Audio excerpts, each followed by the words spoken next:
Olá, iatistas! Eu sou Fábio Gondim, sou candidato a Comodoro pela chapa 33. Estamos aqui em mais um podcast no qual a gente convida pessoas que são conhecedoras das áreas do Yacht Clube e a gente conversa sobre diversos aspectos, aprofunda assuntos. Vai ser um bate-papo bastante interessante. Vem aqui que acompanha com a gente.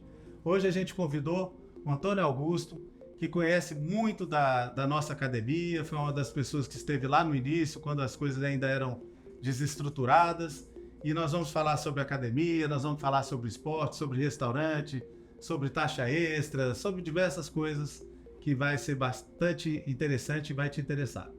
Antônio Augusto, muito bem-vindo, obrigado aí por ter vindo conversar com a gente. O Antônio Augusto, ainda por cima, é candidato também a conselheiro pela chapa 500, né? Puder falar um pouquinho sobre você aí para os nossos sócios, Antônio? Olha, eu sou um aposentado do Banco Central há 4 anos, tenho um passado esportivo bem vasto. Como dirigente, fui presidente, o primeiro presidente e fundador da Federação de Triatlon de Brasília.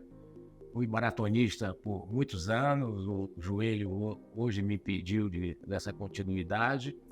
Enfim, sempre fui uma pessoa que tive as atividades profissionais levando muito a sério, mas o esporte sempre teve muito presente, né? Beleza. Pois então, Antônio Augusto, estamos aqui nessa luta, né? Mais uma eleição no Yacht, né? Temos duas chapas que são opositoras às chapas da situação do clube, uma chapa concorrendo à comodoria, outra chapa concorrendo ao Conselho Deliberativo. E aí eu queria que você falasse um pouco sobre o funcionamento da academia e o que você acha que seria assim, a principal demanda da academia. Vamos começar falando da academia. Eu vou fazer um pouco do histórico da academia dentro do clube. A academia no local onde se encontra, que é uma academia bem ampla, é um item assim, relativamente novo, tem um pouco mais de 20 anos no clube. Eu fui um dos primeiros diretores da nova academia. Nós tivemos um trabalho muito grande de adequar a academia fisicamente a um processo. Ela foi arquitetada para ser praticamente uma casa e, no entanto, virou uma academia. Então, esse processo foi demorado. A partir disso aí, eu trabalhei particularmente, junto com outras pessoas, no sentido de tornar a academia um ser muito vivo dentro do clube. Quem conhece a política do iate sabe que o iate sempre foi muito dividido. Náutica, peteca e tênis. São os setores macro do clube, são setores, por serem macro do clube, eles também acarretavam uso de bastante recurso. E nós tivemos um trabalho muito grande de fazer a academia ser um desses setores, né? Ser um quarto setor grande. Por quê? Porque a academia tem, hoje tem 3.000, começou com 1.000 e pouco, mas é um mega setor. Ele representa a família e artista. A academia você tem matriculado um pai, um filho, um irmão, então é um setor muito representativo do clube. Então eu tive um trabalho muito grande. Em 2017 tive a sorte de ser eleito conselheiro na chapa Conselho Independente, e uma das premissas, uma das coisas que nós batalhamos muito, foi dotar a academia de um orçamento compatível com a representatividade dentro do clube. E com isso nós conseguimos bastante recurso para ampliá-la, para modernizar equipamento, e eu acho que essa muito me agradou, um dos itens de campanha do Fábio, a Comodoro, ele colocar que tocar nessa parte orçamentária, né? Ou seja, a academia tem um orçamento compatível com o que ela representa e compatível com o superávit que, na verdade, ela apresenta, que muitos não sabem, mas a academia tem uma média de superávit anual aí na faixa de 1.200.000, que representa bastante, né? Então, esses recursos, assim, nós fazemos muita questão de que uma parte deles se destine à sua modernização. Sim, e são quantos alunos matriculados na academia? Hoje nós temos aproximadamente 3.000 alunos.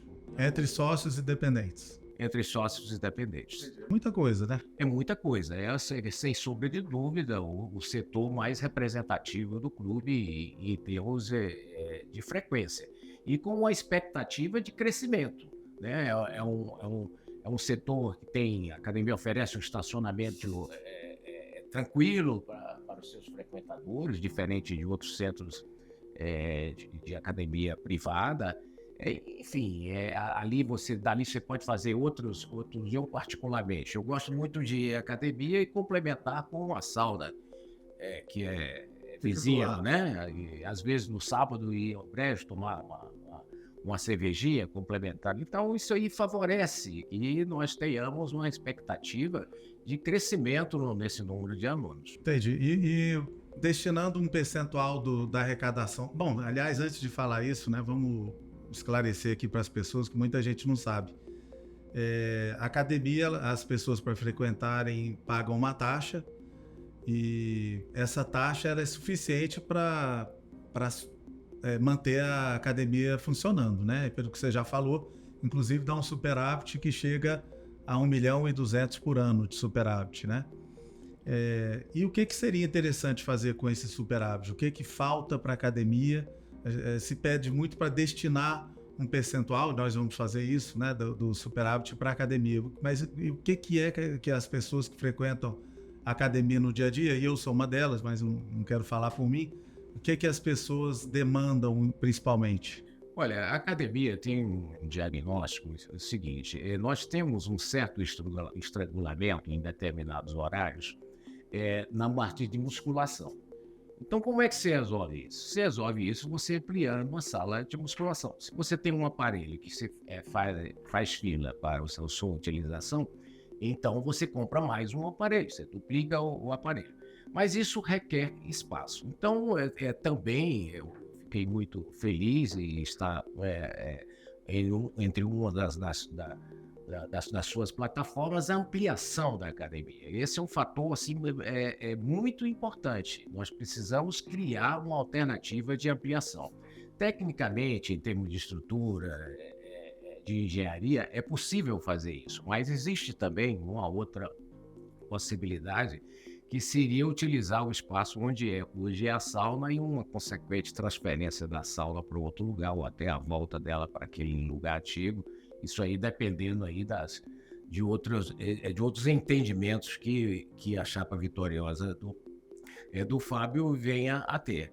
Mas o diagnóstico principal, e não podemos fugir dele, a academia precisa de uma ampliação. O que você acha do destino que deram do Pilates ir para o prédio da antiga sauna? Eu, evidentemente, como vocês perceberam, sou uma pessoa que é muito ligada à academia, e eu sou um ferrenho defensor que a academia volte para a antiga sauna. E essa volta, a sauna volte para o seu antigo local. Isso não seria um fator que prejudicasse a existência, a convivência de uma sauna com o Pilates, porque o Pilates não requer também grandes espaços, né?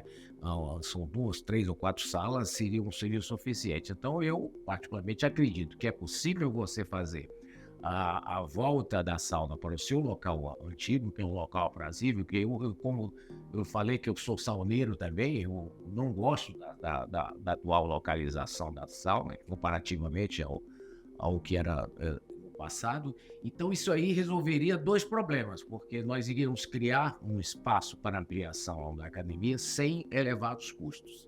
E teríamos para o sauneiro um local mais adequado, bem mais prazeroso de frequentar.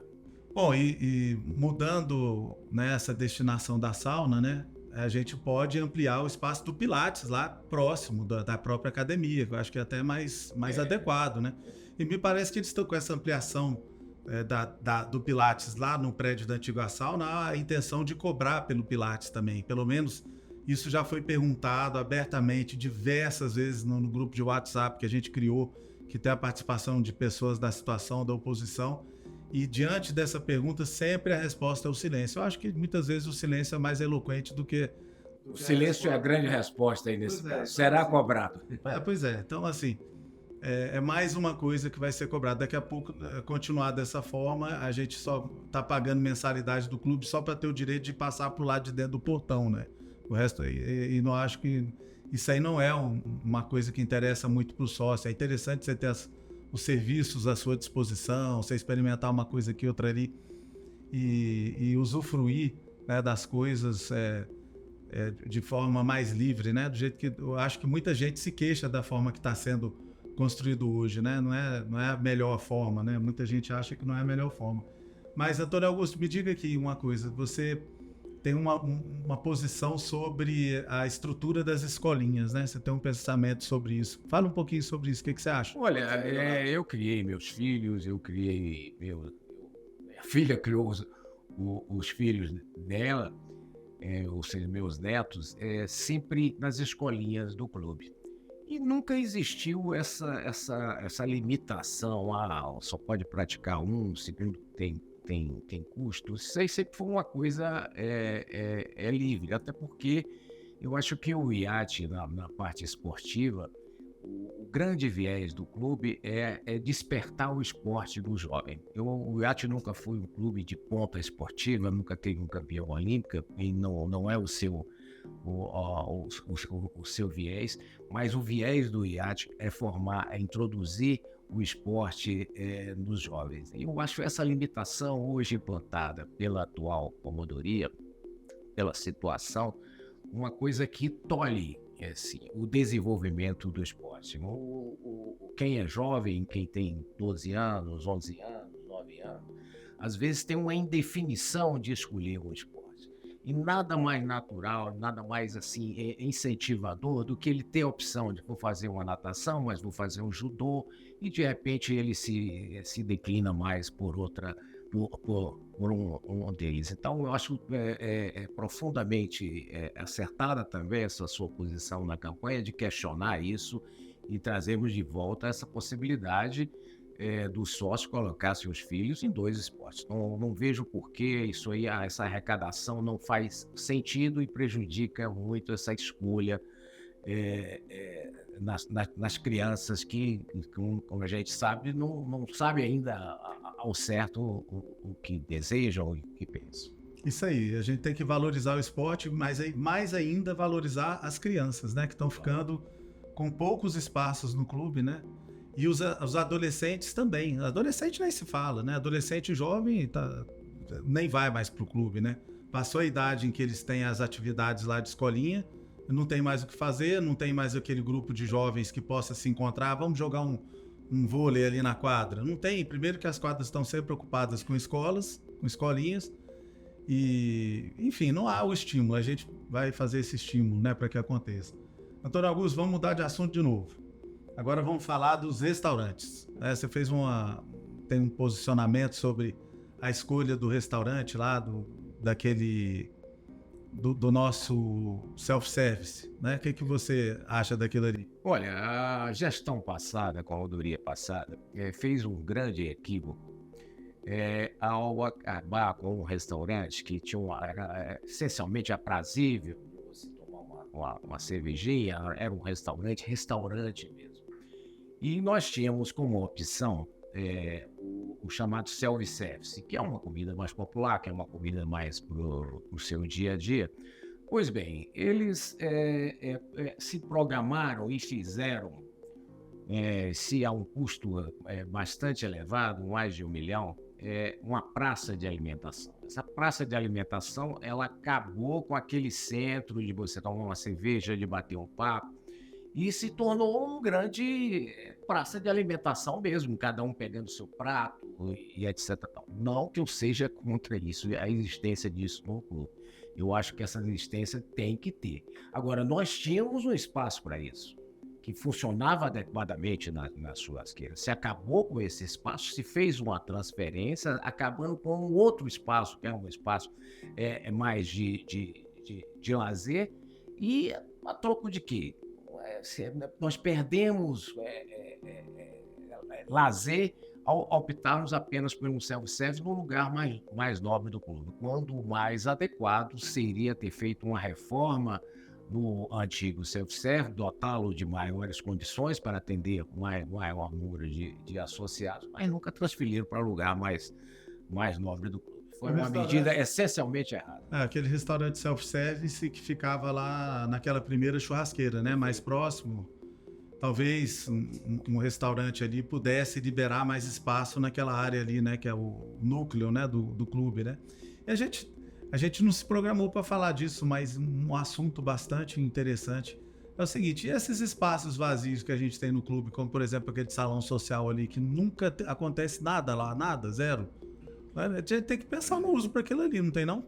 Eu acho que são atividades ligadas justamente a esportes. E seria uma destinação assim híbrida, ou seja, você fazer aulas aulas de danças, atividades que possam ser desenvolvidas em um espaço específico que possa, no final de semana, ser liberado para outras atividades fins, que é o... Talvez um aluguel, os aluguéis também para festa, né?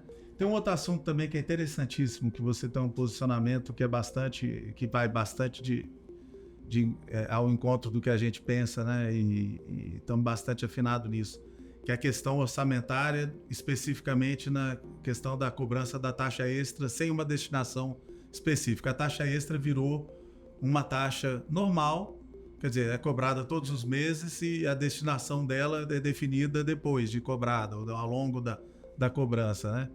O que você tem? Eu costumo dar um exemplo pessoal. Eu sou síndico do meu prédio há coisa de 4 anos e já tive a oportunidade de instituir uma taxa extra. Mas sempre que isso ocorreu, eu tinha uma destinação específica. Eu tinha um projeto no qual eu colocava para os condôminos: olha, vamos necessitar arrecadar X valor, mas esse valor será necessário fazer uma taxa extra. O IAT, não.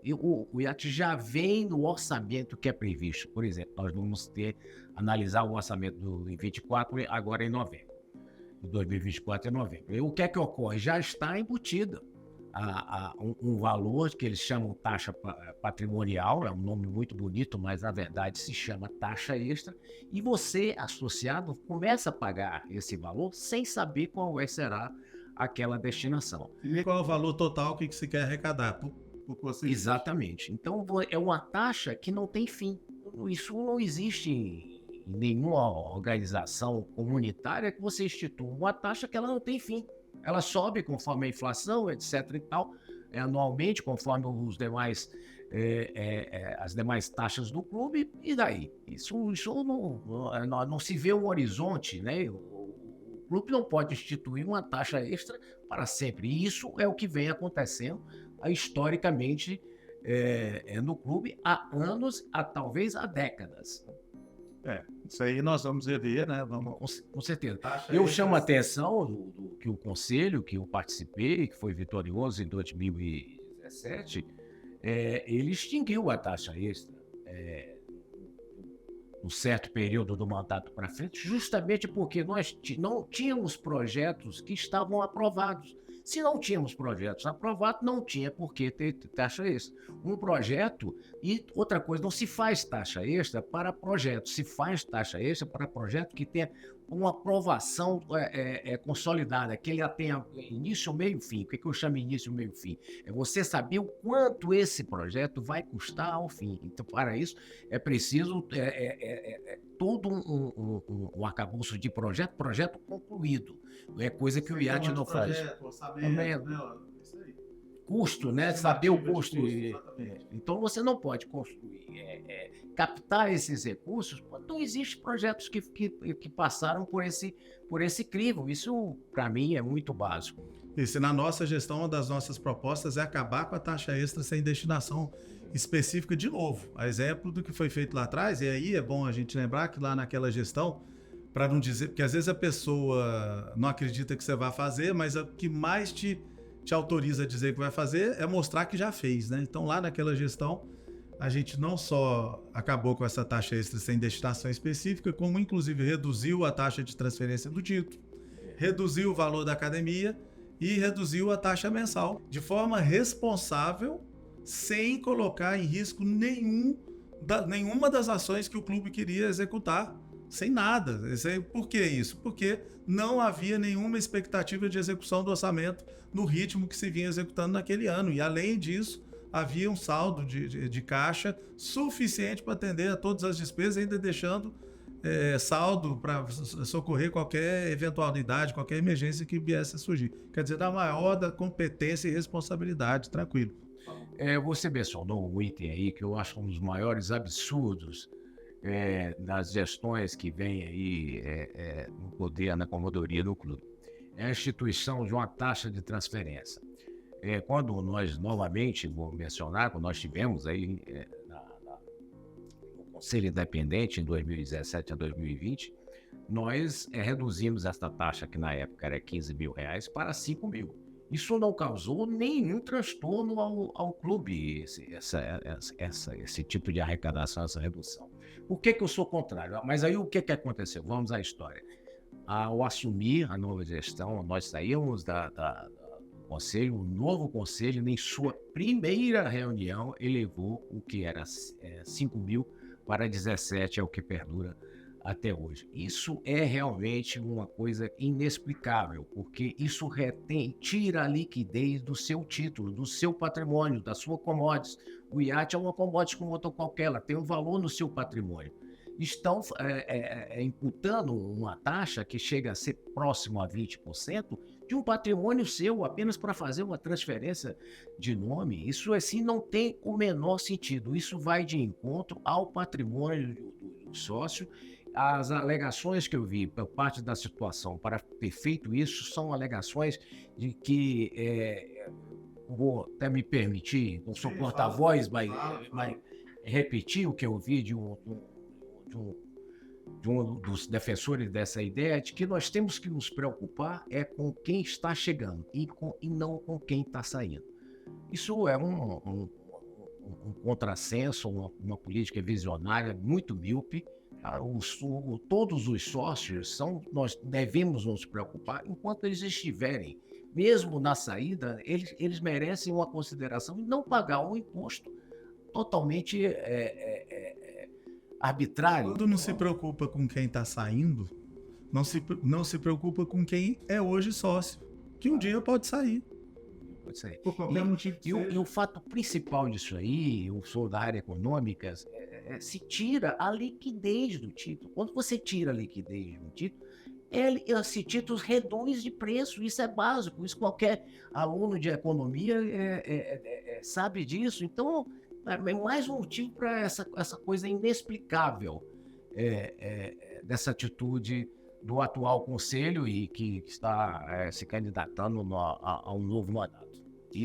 Isso aí. Eu acho a meta que preocupa com o bolso do associado uma meta realmente assim, número 1. E eu percebo um consenso da sua parte como candidato a Comodoro, e a grande maioria dos candidatos a conselho, essa preocupação. Não imputar ao sócio custos adicionais que não têm a sua razão, que não têm a sua propriedade. Eu acho isso uma bandeira de mudança muito forte, que vai significar a vitória da chapa Fábio Gondim a Comodoro e a vitória da chapa 500 nas eleições próximas. Uma coisa que eu quero te perguntar, você acha que a redução de custo e de despesa que o sócio vai pagar, isso implica em redução da qualidade do serviço prestado? Claro que não. Evidentemente não. E nós passamos por isso. Nós, quando estivemos no Conselho em 2017 a 2020, reduzimos várias taxas. Houve uma certa ocasião que a academia chegou uma proposta da Comodoria, um aumento que nós consideramos elevado e que fugiu ao mercado. Nós fomos ver o que se praticava no mercado em termos de tarifa de academia e percebemos que o IAT estava cobrando o dobro desse mercado de academias semelhantes. O que fizemos em 2019, caso não falhe a memória, nós congelamos, não permitimos subir. Isso ocasionou algum problema ao IAT? O IAT deixou de prestar algum serviço? A academia deixou de funcionar? Não. Então é uma questão de zelo pelo dinheiro do sócio, imputar a ele custos que sejam somente aqueles essenciais. A gente vê nossos opositores falando muito que o serviço, para ter qualidade, precisa custar caro. Eu acho que não. É muito fácil para um gestor dizer que para fazer melhor ele tem que cobrar mais. Aí não é gestor. o gestor bom, ele faz mais com menos dinheiro. É isso que a gente, né, tem que buscar fazer, não é isso? Sem dúvida.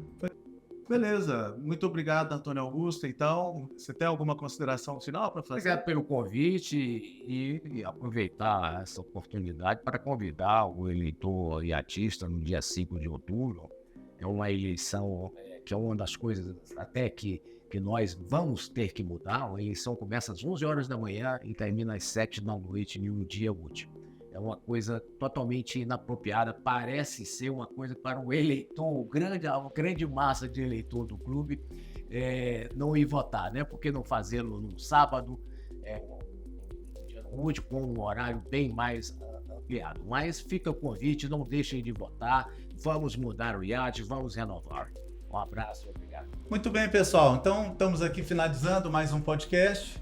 Gostei muito desse formato, vou mantê-lo. Uma vez eleito, nós vamos chamar pessoas, né, para conversar sobre os assuntos do clube, vamos chamar diretores, ex-diretores, futuros diretores e sempre manter muita transparência. E vocês já sabem, né? Quem fez, agora é 33.